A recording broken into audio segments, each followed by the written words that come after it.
ক্ষেত্ৰত উপনীত হ'ব পৰা নাই এই স্থিৰতামীনে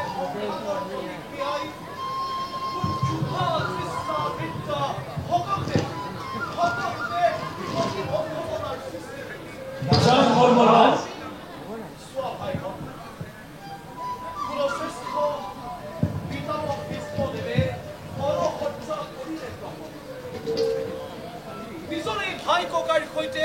দ্ৰোহ আচৰণ কৰি আমি জানো মাফ কৰা নাই বাপতি উপনীত ঘূৰি থাকো যত কিহতা এই লালপান কৰাই মৃত্যুৰ মুখত পেলাব খোজোতে গৌৰৱে কি পাপ কৰা নাই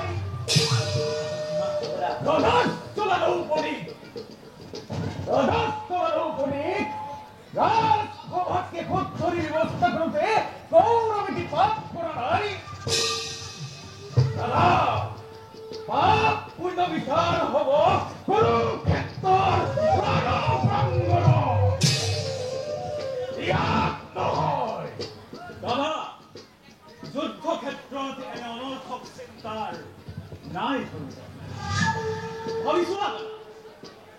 অহংকাৰী অভিমানী দুৰ্যোধনে শৈশৱৰে পৰা আমাৰ প্ৰতি কৰিলে কত অন্যায় অবিচাৰ উচ্চক্ৰান্তকাৰী শকুনিৰ সবে অন্যায় পাহাৰে চলি আমাৰ ন্যায্য দাবীত কৰি অস্বীকাৰ আহ্বানিলে কুৰুক্ষেত্ৰৰ ৰণ আৰু দাদা পুষ্য কুকুমাৰ কুভদ্ৰাৰ আলাপৰ নামে প্ৰাণাধিক অভিমন্যুক মোৰ সপ্ত ৰথিয়ে মেৰি নিৰ্মম নিষ্ঠুৰ ভাৱে হত্যা কৰিলে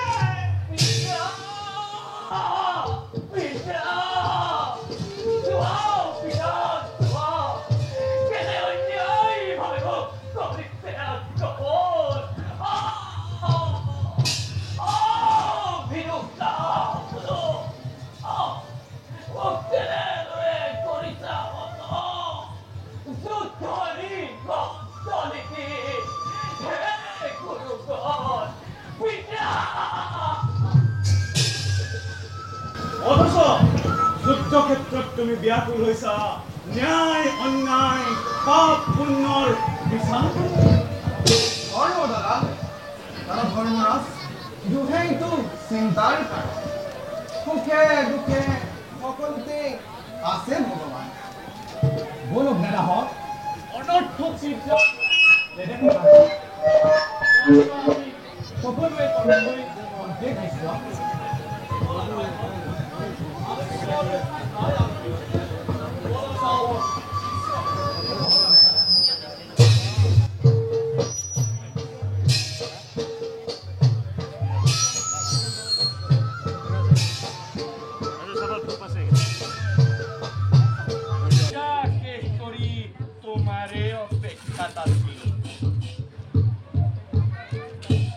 আজি এই পুণ্য কুৰুক্ষেত্ৰত জন্মৰ প্ৰহেলিকা এই শকুনিৰ শেষ নিশ্বাসত ভাৰত যুদ্ধৰ মৰণি পৰক প্ৰতিহিংসা পৰায়ণ ক্ষেত্ৰময় ময়ো সুচালনা কৰিব জানো লোৱা সহদেৱ অস্ত্ৰ লোৱা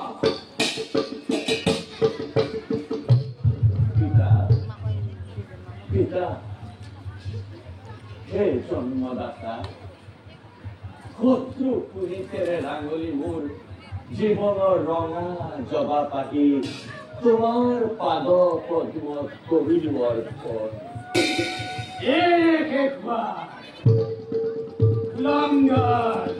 গন্ধৰ পুত্ৰ গৌৰৱৰ ভাগ্যৰ আগে শ্যামল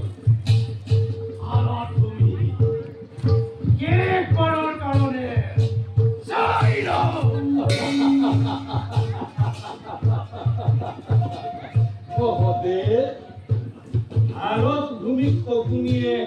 উৎসাহত কৰি ৰখা নাই সীতাক নিশ্চয় কৰিছো ধৃতৰাষ্ট্ৰ কান্দাৰী বিদ্ৰোহী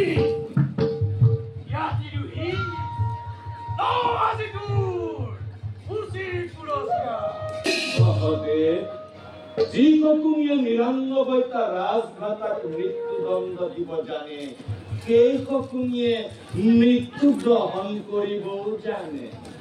আজি মোৰ মৃত্যু নহয় সহদেৱ মুক্তি মুক্তি অস্ত্ৰমোৱা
প্ৰথমে সকলোকে আন্তৰিক অভিনন্দন জ্ঞাপন কৰিছোঁ মই সহদেৱৰ চৰিত্ৰত অভিনয় কৰিছোঁ খুব ভাল লাগিলে এমাহ ধৰি ৰিহাৰ্চেল কৰিলোঁ ৰিহাৰ্চেলৰ পিছত আজি ফলাফল আপোনালোকে অলৰেডি দেখিছেই ৰাইজে ইমান সঁহাৰি দিছে